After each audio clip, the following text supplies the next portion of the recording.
बिस्मिल्लाहिर्रहमानिर्रहीम। अस्सलामु अलैकुम। कॉलम शामिल फारूकी के। आइए आज उनका एक कॉलम सुनते हैं, तेंदुए और शेर का क्या मुकाबला। ये कॉलम 25 जून 1999 को शाये हुआ था। आइए सुनते हैं। पीर साहब पगाड़ा ने अपने दौलत खाने पर वजीर आजम पाकिस्तान के मुशीर आला मुसावी वजीर आला सिंध जनाब गौस अली शाह साहब को खुशामदीद कहा। इस मौके पर पीर साहब ने फरमाया कि एक वकील ने पाकिस्तान बनाया, दूसरा वकील पाकिस्तान चलाएगा। जाहिर है पीर साहब की मुराद पहले वकील से कायद आजम मोहम्मद अली जिन्ना की है और दूसरे वकील से गौस अली शाह की। अगर हमारा कयास सही है तो हम इस मुआवजे पर इजहार अफसोस के अलावा कुछ भी नहीं कर सकते हैं। ये सही है कि कुछ दिनों से इस मुल्क के बाद बहुत छोटे छोटे लोगों ने बानियान पाकिस्तान बिलखुसूस कायदम की तज़हीक करना और तमस्खुर उड़ाना अपना शेवा बना रखा है, लेकिन हम पीर साहब से इस किस्म की कोई तवक्को नहीं करते हैं। कायद आजम और गौस अली शाह को एक सीढ़ी पर खड़ा करके पीर साहब ने दोनों का कद नापने की जो कोशिश की है, इस कोशिश में उन्होंने शाह साहब का कद यकीनन सर गैर मुतनासिब हद तक आउट ऑफ प्रोपोर्शन कर दिया है, लेकिन ये कहते वक्त उन्होंने इस बात पर गौर नहीं किया कि खुद कायद आज़म को उन्होंने कितना छोटा कर दिया है। क्या पीर साहब वाकई समझते हैं कि महज वकील होने की वजह से कायद आज़म और गौस अली शाह एक ही मेयार के हामिल हैं? जिस तरह एक ही नौइयत का दरिंदा होने और बहुत सी सिफात में मुश्तरक होने के बावजूद तेंदुए पलंग का मुआवजा शेर के साथ नहीं किया सकता, इसी तरह तमाम वकीलों का एक दूसरे से मुआवजा करना ज्यादती के मुतरादिफ है। न हर वकील तेंदुआ होता है, न हर वकील शेर, बल्कि बाज वकील तेंदुए होते हैं और बाज शेर। दूसरी बातों को छोड़कर सिर्फ एक असूल परस्ती के मैदान में कायद आज़म और गौस अली शाह साहब का मुकाबला कर लीजिए।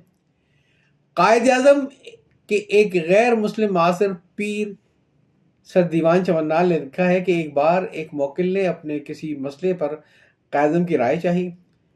मुकदमे की दस्तावेज कई हजार सफ़ात पर मुश्तमिल थी। कायद आज़म ने दस्तावेज का मुतालबा करने के लिए फी सफ़ा के हिसाब से अपनी शरह बताई। वकील ने कहा कि मेरे पास कुल 10,000 रुपये हैं, आप इस रकम पर मामला तय कर लिए, लेकिन कायद ने इनकार कर दिया। आखिर वकील ने कहा कि आप मेरी दस्तावेजात का मुतालबा कीजिए और 10,000 रुपयों के तक पहुँच के मुताला ख़त्म कर दीजिएगा, और फिर आपने जितना कुछ जो पढ़ा हो उसकी बुनियाद पर कोई राय अगर कायम की हो तो मुझे बता दीजिएगा। कायद आज़म राजी हो गए और दस्तावेज और 10,000 रुपये रख लिए। वक्त मुकर्रर पर मुवक्किल आया तो कायद ने उसकी दस्तावेज, अपनी राय और 6,500 रुपये उसे दे दिए। मुवक्किल के इस्तफसार पर उन्होंने कहा कि जितना पढ़कर वो पूरे मामले को समझ गए हैं और अपनी राय उन्होंने कायम कर ली है, उसकी मजमूई फीस मेरी शरह के मुताबिक 3,500 रुपये बनती है, लिहाजा बाकी सारे पैसे तुम रख लो। सवाल यह है कि कायदम को इन पूरे 10,000 रुपये रख लेने से किस कुव्वत ने रोका था? क्या वो सिर्फ असूल परस्ती और ईमानदारी न थी? गौस अली शाह साहब का किरदार बसियत वकील तो नहीं जानता, लेकिन मुझे ये मालूम है कि हाई कोर्ट के जज का ओहदा छोड़कर जब वो वज़ीर आला सिंध बने थे तो उन्होंने पेंशन की हकीर सी रकम के लिए जिस किरदार का मुजाहरा किया वो कोई ज़्यादा काबिल तारीफ न था। एक मुद्दत से जो कानून राइज था उसके मुताबिक कोई जज अपनी रिटायरमेंट से पहले पेंशन लेना चाहता था, उसके लिए ज़रूरी था कि एक कम से कम मुद्दत गालिबन 7 साल तक अपने ओहदे पर फायज रहा हो। गौस अली शाह साहब जज थे, उन्हें वज़ीर आज़म बनने का मौका हाथ आया। अभी दिन के मामले में वो मुद्दत पूरी करने में कई साल बाकी थे, लेकिन जो ही वज़ारत आला की पेशकश हुई उन्होंने जजी को खैराबाद कह दिया, लेकिन साथ ही उन्होंने ज़ियाउल हक साहब से कहकर कानून में बजरिया सदारती हुक्म में एक तरमीम भी करवा ली, जिससे पेंशन के वो किसी तरह हकदार न थे वो अपने लिए मंजूर करवा ली।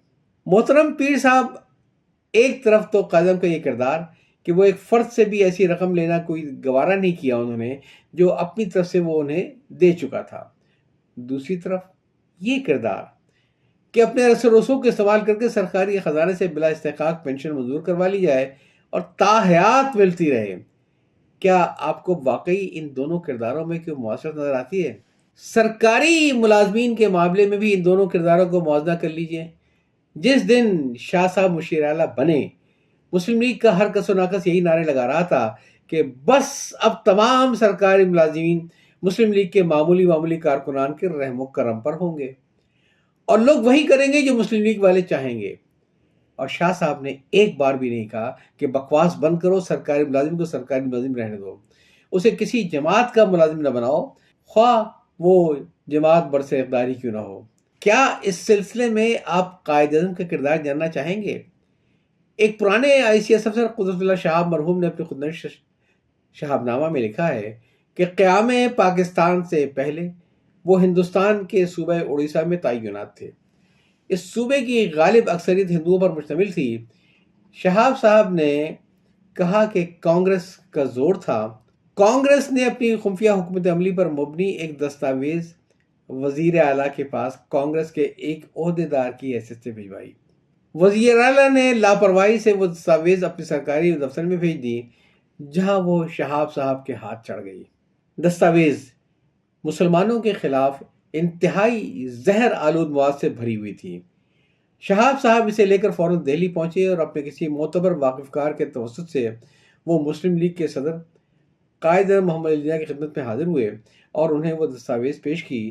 وہ دستاویز کانگریس کو بلیک میل کرنے کے لیے کافی تھی۔ قائد اعظم نے سرسری انداز میں دستاویز کو دیکھا اور انتہائی خشک لہجے میں شہاب صاحب سے کہا، نوجوان، آئندہ ایسا نہ کرنا۔ پھر انہوں نے شہاب صاحب کو ایک سرکاری افسر کی ذمہ داریوں سے آگاہ کیا اور اپنے فرائض کی بجاوری میں دیانتداری اور اصول پرستی پر انہیں ایک درس دیا اور کہا کہ تم سرکاری ملازم ہو، سیاسی ملازم بننے کی کوشش نہ کرو۔ اگر سیاست کرنی ہے تو نوکری سے استعفیٰ دے کر سیاست میں آ جاؤ۔ محترم پیر صاحب، ایسی شخصیتوں کا موازنہ آپ ایسے لوگوں سے کر رہے ہیں جن کی ساری کوشش یہ ہوتی ہے کہ ہر سرکاری ملازم ان کی پارٹی کا غلام بن کر رہے۔ بہرحال آپ کچھ بھی کہیے، ہم تو صرف یہی کہہ سکتے ہیں کہ نسبت شاہ راہ بقائد اعظم محمد علی جناح۔ کالم آپ سن رہے تھے تیندوے اور شیر کا کیا مقابلہ، شائع ہوا تھا 25 جون 1999 کو اور تحریر کیا تھا شاہ محلق فاروقی نے۔ یاد چاہتا ہوں، اللہ حافظ۔